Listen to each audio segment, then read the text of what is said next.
Let me start by saying that at the memory, as far as my memory goes, the worst state of our bilateral relations.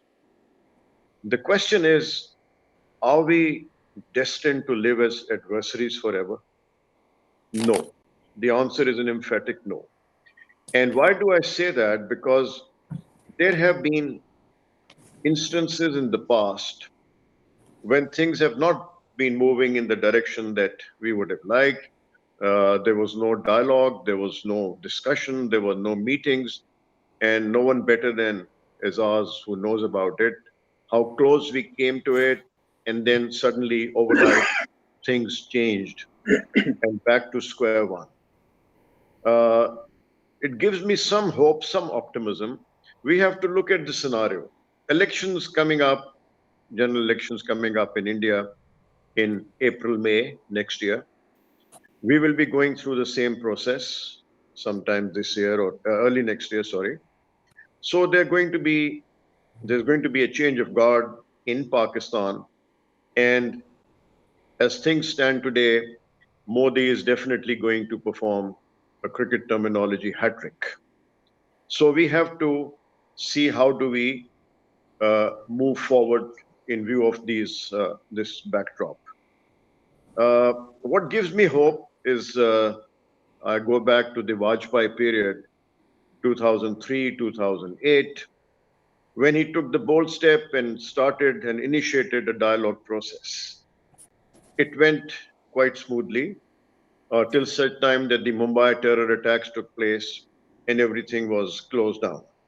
But then, about a year later, we were again meeting in Sharm el Sheikh, as you would recall that, during on the sidelines of the NAM summit, when the two prime ministers from Pakistan, the then prime ministers, met and resolved to resume the dialogue process, the composite dialogue process. And the composite dialogue process, as we all know, has 8 agreed subjects, which includes Kashmir. But when the process started as a result of the discussion at Sharm el Sheikh, when the Indian foreign minister, as a result of that, came to Pakistan, he was, he came with a very limited mandate. In other words, cherry picking the items which the Indians wanted to discuss with us. Now, the composite dialogue by its very nature means that we have to discuss everything. And that was the understanding at Sharm el Sheikh. With the result that the dialogue or the visit of the Foreign Minister of India, External Affairs Minister of India to Pakistan did not take off in the direction that we had expected. Again, back to square one. Now, what is the current state of affairs? No peace, no war. Is it tenable?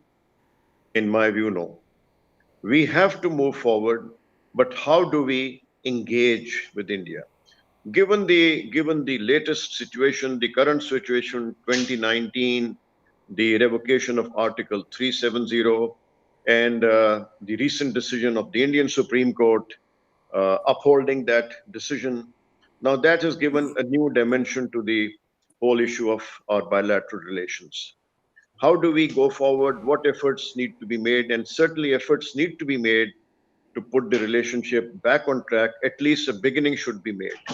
I will quickly refer to a recent book launch of Mr. S.K. Lamba, Ambassador S.K. Lamba, which was held in Delhi, where about 5 or 6 former high commissioners of India to Pakistan, they spoke. And they spoke with one voice. They said that there is a need for India to at least start with what they called baby steps. Now, how do you define the baby steps? This was a hope that they had expressed, and they're all very prominent people, very well-meaning people. We know them all. The baby steps could be uh, the people-to-people contact, relaxation in the visa regime, even trade. I would go to the extent of even talking about trade. Now, there are apprehensions in Pakistan on these issues. On the trade front, let me add that we have a forum of the private businessmen from both sides. Pakistan India Business Forum, private sector, mind you, private sector. But the forum was set up as a result of a meeting between the two commerce ministers some time back. I think we can task the Pakistan India Business Forum, the businessmen from both sides, 12 on each side, to sit down and thrash out the issues and then report to the respective governments what is doable, what is possible.